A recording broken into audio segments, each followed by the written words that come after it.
মানে আল্লাহ পাক যে বলেছেন যে তোমরা দৃষ্টি নিচু করো, এটা যে কোরআনে আছে যে একটা গায়রে মাহরামের দিকে চোখ পড়লে যদি খারাপ চিন্তা চলে আসে চোখটা কি করো, নিচু করো, ছেলে হোক মেয়ে হোক। এই আয়াত কোরআনেই পড়ে থাকলো।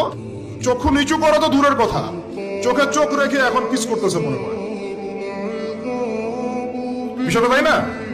আল্লাহ পাক কোরআনে বলছেন, আল্লাহ পাক কোরআনে বলেছেন ওয়ালা তাকরাবা হাযিহিশ শাজারা। একটু বোঝার চেষ্টা করেন, এই কথাটা আল্লাহ পাক বলেছেন আমাদের পিতা এবং মাতাকে, আদম আলাইহিস সালাম এবং হাওয়া আলাইহিস সালামকে। দেখো তোমরা জান্নাতের সব জায়গায় ঘোরো, খাও খাও, কোনো সমস্যা নাই। ওয়ালা তাকরাবা হাযিহিশ শাজারা, এই গাছে উঠবা না কথাটা এমন না, এই গাছের পাতা ধরবা না কথাটা এমন না, এই গাছের ফল টান দিও না কথাটা এমন না, এই গাছের ছায়ায় বসিও না কথাটা এমন না। আল্লাহ পাক বলছে ওয়ালা তাকরাবা, এই গাছের কাছেও, এই গাছের কাছেও, আরো জোরে বলেন, এই গাছের কাছেও, এই গাছের কাছেও যেও না। ফল খাওয়া তো দূরের কথা, গাছে উঠা তো